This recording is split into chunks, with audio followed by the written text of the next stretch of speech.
تو ہم لوگ اردو میں بولتے ہیں نا غم، اس کے معنی ہوتا ہے خوشی کی ضد ہوتی ہے، غم ہو گیا، رنج کے معنی میں۔ عربی میں غم جو ہے وہ کہا جاتا ہے گھٹن کو، ایسی گھٹن کہ جس میں آدمی سانس تو لے رہا ہے لیکن گھٹ گھٹ کر لے رہا ہے۔ تو فَنَجَّيْنَاهُ مِنَ الْغَمِّ، ہم نے اس کو گھٹن سے نجات عطا فرمائی۔ ان الفاظ کو سن کر ہم نے ان کو نجات عطا فرمائی۔ یہ تو تھا ہی، آگے ایک پیارا سا جملہ اللہ تعالیٰ نے فرما دیا کہ وَكَذَلِكَ نُنْجِي الْمُؤْمِنِينَ، اور اسی طرح ہم مومنوں کو نجات دیا کریں گے، اسی طرح ہم مومنوں کو نجات دیتے ہیں یہ بھی اور دیتے رہیں گے۔ كَذَلِكَ نُنْجِي الْمُؤْمِنِينَ، اب یہ جملہ بڑا زبردست فرما دیا کہ دیکھو یہ جو ہم نے نجات دی حضرت یونس علیہ السلام کو، یہ صرف ان کے ساتھ مخصوص نہیں ہے۔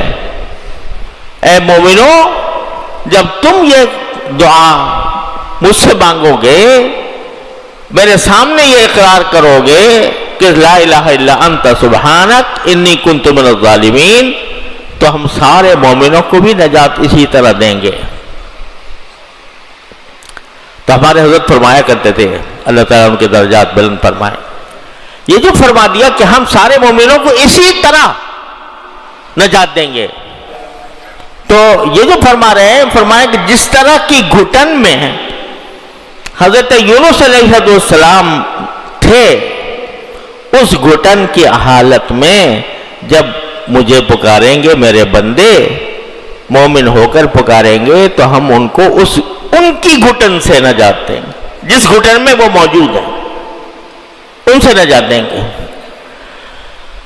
تو ہمارے حضرت فرماتے تھے،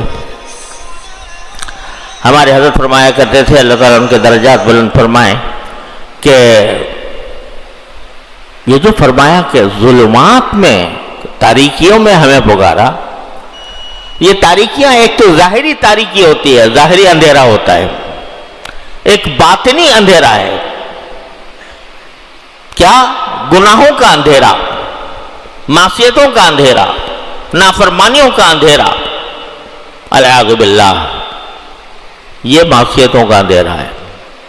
ہم آج جو شکایت کرتے ہیں نا کہ بھئی ہمارا سارا ماحول جو ہے وہ فسق و فجور سے بھرا ہوا ہے، خدا بیزاری سے بھرا ہوا ہے، اس میں ہم کیسے نکلیں اس سے؟ تو ہمارے حضرت فرماتے تھے کہ اس طرح نکلو جیسے کہ یونس علیہ السلام نکلے تھے۔ یہ اندھیریاں ہی تو ہے نا، یہ مچھلی کے پیٹ کی اندھیریاں نہیں، اس سے زیادہ خطرناک اندھیریاں ہیں۔ یہ کفر کی اندھیری، یہ فسق و فجور کی اندھیری، یہ بدعات کی اندھیری، یہ مچھلی کے پیٹ کی اندھیریوں سے زیادہ خطرناک۔ تو یہاں باری تعالیٰ فرما رہے ہیں کذالک ننجی المؤمنین، تم بھی کہو کہ لا الہ الا انت سبحانک انی کنت من الظالمین، میں ان اندھیریوں میں گھرا ہوا ہوں، ماحول کے اندھیریوں میں میں گھرا ہوا ہوں، وانت وانی کنت من الظالمین۔ تو قرآن نے وعدہ فرمایا کذالک ننجی المؤمنین، نکالیں گے تم کو اس اندھیریوں سے ضرور۔ حضور نبی کریم سرور عالم صلی اللہ علیہ وسلم سے ثابت ہے کہ آپ جب تہجد کے لیے اٹھتے تھے تو آسمان کی طرف نگاہ فرما کر یہ آیات تلاوت فرمایا کرتے کہ آسمانوں اور زمین کی تخلیق میں بڑی نشانیاں ہیں ان لوگوں کے لیے جو عقل والے ہیں، اولی الالباب، الذین یذکرون اللہ قیاما وقعودا وعلی جنوبہم، جو اللہ کو یاد رکھتے ہیں، اللہ کا ذکر کرتے ہیں، کھڑے ہوئے بھی، بیٹھے ہوئے بھی، لیٹے ہوئے بھی۔ وَيَتَفَكَّرُونَ فِي خَلْقِ السَّمَاوَاتِ وَالْأَرْضِ، اور آسمان و زمین کی تخلیق کے بارے میں تو غور فکر کرتے ہیں، سوچتے ہیں،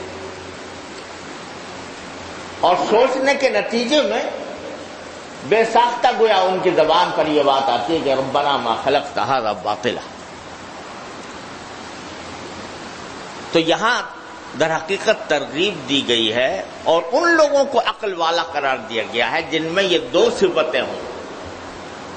ایک یہ کہ یذکرون اللہ قیاما وقعودا وعلی جنوبہم، کھڑے بھی اللہ کا ذکر کر رہے ہیں، لیٹے بھی کر رہے ہیں، بیٹھے بھی کر رہے ہیں.